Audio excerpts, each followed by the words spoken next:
This is one of my favorite parts of a Sacred Grounds show when I get to heap praise upon someone who deserves having praise heaped upon them. And in this case, Mitch, it is you. I met you, I think first it was at Sacred Grounds in the cafe, and you came by there and you wowed people. And it was just an amazing variety of talents that you've demonstrated over the years. You have an honest and caring voice. You are a musician and composer, and there's more to it than that. So I coined the term creativist, with meant for individuals such as yourself whose creative ability includes many forms. So you are a creativist.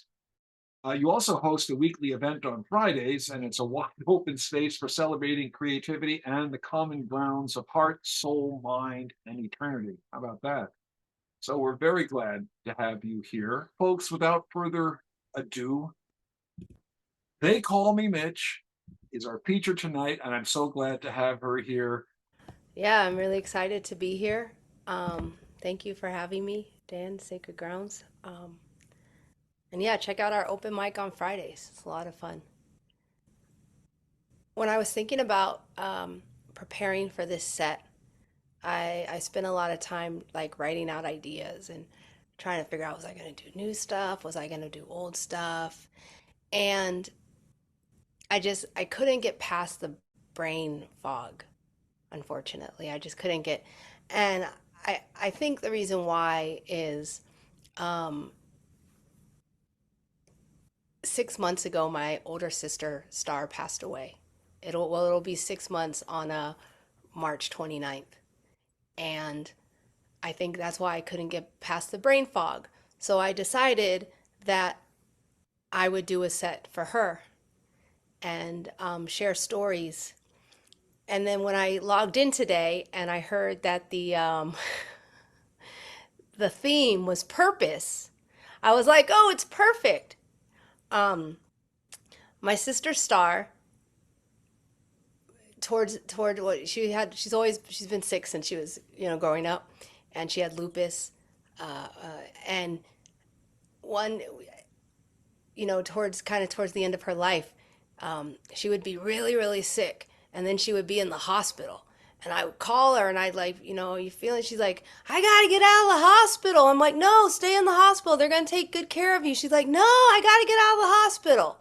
And then she'd get out of the hospital, and a day or two later, she'd be back at work. And I'd be like, Star, you're sick. Stay home. And she's like, no, I love my job. I found my purpose. And so she always wanted to get out of the hospital so she could go back to work because she really loved her job and she loved her purpose in life. And she was a caregiver, and she really enjoyed taking care of her clients and helping them and spending time with them. And she used to always tell me that she found her purpose. And so when the theme was purpose, I was like, okay, well then this set definitely is supposed to be for about Star, because she found her purpose in life, and it's something we all strive to have meaning. And it's. And can you hear the music? My partner Thomas, who doesn't want to be on camera, so I'll show him anyway, is gonna be playing a little music for us. Okay, I'm not sure So we can my hear older, him Now we clearly. can hear it. Yes? Yes, now we Oh, hear it. oh, can you hear it? Okay, perfect. So my sister Star, that's her name, and everyone knows me as Mitch, but they also know that my real name outside of the open mic sphere is Candy. And so Star and Candy. Now the rest of the kids have normal names. Jonathan and Joshua and Nicholas, like normal names. But we got Star and Candy. I always ask my mom why she named me Candy. And she always says, I named you after the Beatles song. Well, there's no Beatles song named Candy. There is a Beatles song called Michelle, and my middle name is Michelle. So Star used to always ask people, we used to always ask my mom why she named her Star. And my mom used to always say, I named you after my friend growing up. Her friend's name was Lavette. Star's middle name is Lavette. So, we will never know why you got Star and you got Candy. But Star was smart. She decided she was going to change her name, so she changed it to Daniela. But you know, that's cool. I never changed my name. Well, until Mitch. It was actually really cool growing up having an older sister. You know, she did everything first, right? She went to middle school before me. She went to high school before me. And so no one even really knew me as Candy. They always knew me as Star's sister. Like I didn't have a name. It was like, oh, you're Star's sister, right? You're Star's sister. When we were kids, my mom, she had a sister who was about 6 years older than her, and she always wanted to be best friends with her sister. And it never happened, probably because the age difference. And so she wanted and insisted that me and Star would be best friends. And so growing up, the only best friend I had, was my older sister Star. So we did everything together. We were cheerleaders together. We took piano lessons together. We went to school together. Whenever she had this boyfriend named Rodney, she really liked him. I didn't really care much for him. I kind of thought he was sleazy, but she loved Rodney. And so whenever she would go to Rodney's house after school, Candy, her little sister, got to come because we were best friends. One thing I do remember about that time that was really enjoyable was we used to share a room. We had twin beds in one room together. And we used to love the WB growing up, the Buffy the Vampire Slayer and Dawson's Creek and stuff. We loved all those white people shows. And we would go to after school, we'd walk home together and we'd stop at the store and we'd load up on chips, and I'd always get the fiery hot Cheetos, and we'd get soda pops. I would get cream soda, she would get root beer, I would get Boston baked beans, and we would go sit in our room and we would do what we called an eat out, where we would sit in our room and we would eat all these potato chips and sweets and drink soda, and we would watch Buffy the Vampire Slayer and all our favorite shows. I think that's one of the things I love. Just my favorite memory is sitting on the bed, pigging out on all these foods, watching these shows that we loved. Star's a world traveler. She couldn't really stay in one place for too long. And so when she graduated high school, she wanted to kind of see the world and, live in different places. So she first moved to New York, and she lived in New York for a few years. And then she lived in a place called Harrisburg, Pennsylvania. I don't know why she chose that place, but she lived there for a few years. I remember I visited her there. And then she moved back to San Francisco for a bit. And then she moved, I don't know why she did this one, but she moved to a place called Rawlins, Wyoming. And she was there for quite a few years. And then she moved to Arkansas. And it was in Arkansas where she really found a place that was like home for her. She moved into a place called Harrison, Arkansas. I don't know if y'all know Harrison, Arkansas. But Harrison, Arkansas is in a county called Boone County, Arkansas, and it is one of the most racist places in America. I mean, they have white power signs. And she was there for a few years. Her friend told her about it, probably because she was always sick, so she was always on limited income. So someone told her about this place that they had just moved there, and like, oh, you got to move to this place. You can get a really great one bedroom for like $500, or I think it was maybe $460 or something. It was nuts how cheap it was. They're like, you can get this place for really. So she's like, oh, I'm gonna move to this place where I can get a 1-bedroom apartment for like $460. I mean, that's what you have to do in America. You gotta live in some really racist ass places just so you can afford a decent apartment. And coming from San Francisco, it's like, oh well, this was in like 2010, 2011 when she moved out there. So you're coming from San Francisco where the rents in like 2010 are like, there was that one boom and, are really expensive. I remember in 2010, I rented a studio in the Tenderloin for $800. But I think other studios when I was looking for places were like $945 or $1,200 for a studio. And so she's like, oh, I can get this whole 1-bedroom with a kitchen and a bathroom and doors that shut and I can have a living room. So she moved to Harrison, Arkansas. And it wasn't until she had been there for about a year that she realized how actually racist this place was. She kind of knew, and maybe she actually knew a lot earlier, but she was really embarrassed. Like, did I just move? Did I, a black woman from San Francisco, just move to the most racist country in America? County in America. So she moves to Harrison, Arkansas, and she meets Joe. And she falls in love with Joe. So, of course, now she's like, well, I have to live in this racist place because I just met my husband, and he's my soulmate, and I love Joe. And she really loved Joe. She loved Joe so much that whenever she would come out to visit, all she would want to do is buy things for Joe. I remember one time we went to the mall and we were walking around Tan Fran Mall, and I'm like, let's hang out. Let's, walk around. Let's go do some stuff. We once went and got bra fitted together. So I was like, let's go get bra fitted again because, getting a nice bra is like heaven. And all she wanted to do is go find sneakers for Joe. I'm like, Star, Joe can get his own sneakers. He's a grown man, She's like, they don't have good sneakers where we live. It's like, then why live there? Anyway, so we went and got sneakers for Joe. But it was really in Harrison, Arkansas where she found her purpose. She started realizing how racist this town was. And she wanted to do something about it.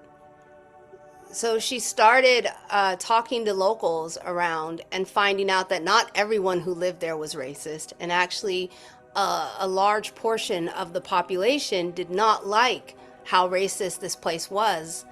And they didn't like, there was a white power sign that was billboard that was up that they were trying to get taken down, but they couldn't get it taken down because it was on private property. And so it influenced her to start, her activism, and she being an activist. And she was never really an activist before, but being in this town, and how kind of unsafe it felt. And I visited her a couple times, and it, in the early 20th century, it was a sundown town. And so even now when I would visit her, I'd go and it just would feel kind of weird at night. And you're just like, yeah, I actually didn't even like visiting her there because it just felt so awful. And the history's so awful. But she started getting folks together and holding protests and peace rallies in the plaza, in the main square. And every time there was some kind of Klan rally or some white power thing, she would organize protests in the town square. And they would stand there with their signs and, telling the racism's not welcome here and everyone is welcome here, and, and this is our town. And like, she was really inspiring people to really change the narrative of this town and make it more welcoming. And, she lived there for 12 years. And as she lived there, more and more folks, more and more people of color were moving in because of how just expensive it is everywhere, that people were starting to move there. And so that really inspired her when Trump got elected, that was also, she formed the Boone County Indivisible group, where she started having, really trying to challenge Trump's policies and defend the rights of folks. She traveled to Washington, D.C. multiple times. She traveled to, the state capital, Arkansas. And she really, she really made a difference there. So much, though, that when she died, everyone donated flowers. And when we went to the FedEx to pick up the obituaries, the woman there was like telling us how much she was just inspired by my sister.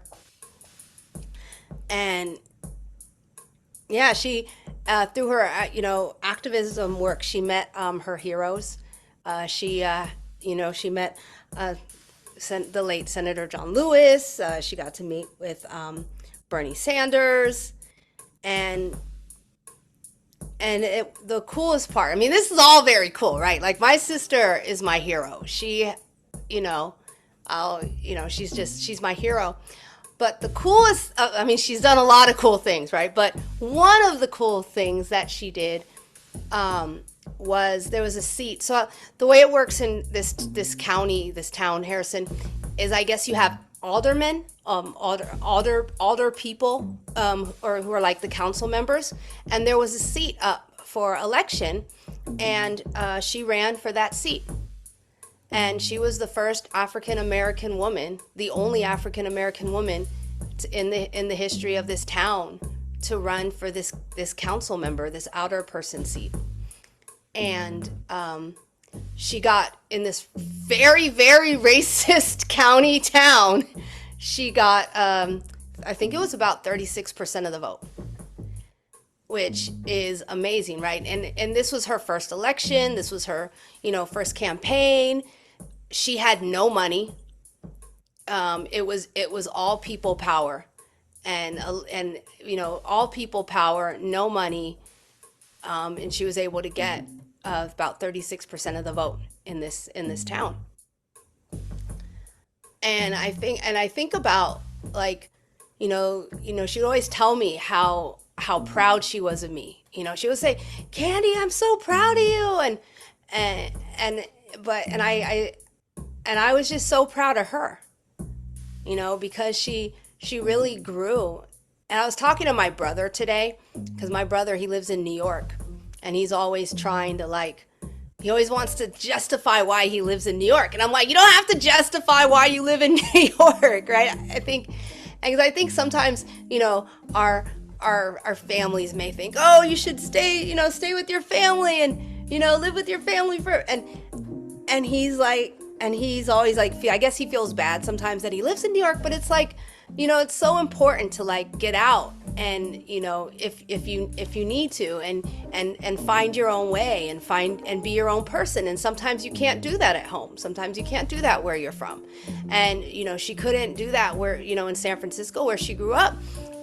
She had to find her own way and find her purpose, and, and she did. And she moved to a town where she was able to grow, and she went to college.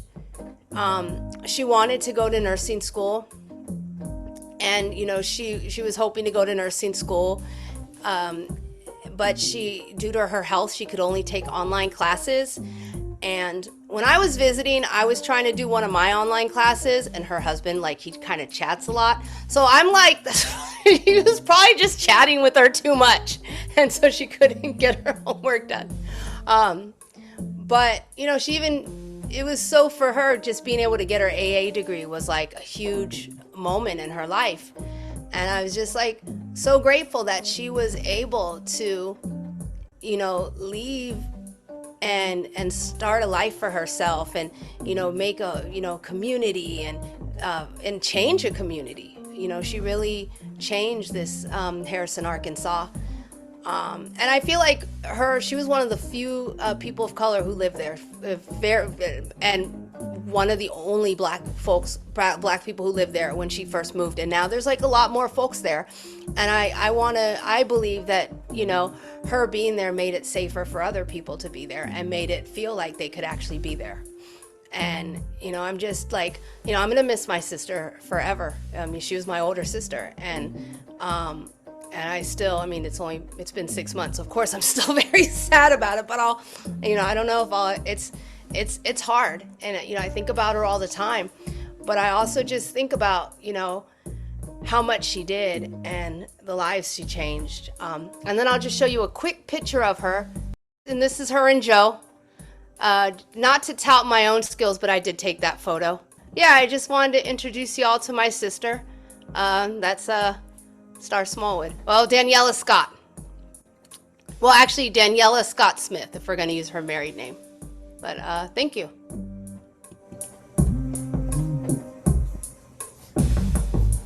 Very powerful. Thank Wow. you. Thank you. Thank you. Thank you. Unmute, ladies and gentlemen. Let her hear it. Let her hear it. Yeah. Wow. Wow. Well done. Nice narrative. Yeah, And the excellent. music in the Thank background you. was fabulous. Oh, too. thank you. That's Thomas. He did Yeah. the music in the background. Yeah. It just kept it moving. I kept almost wanting to cry, and the music just kept me moving. So really, really special. I'm so glad I heard it. Thank you. Thank you. It was a very fine exposition. I loved it. Loved it. Oh,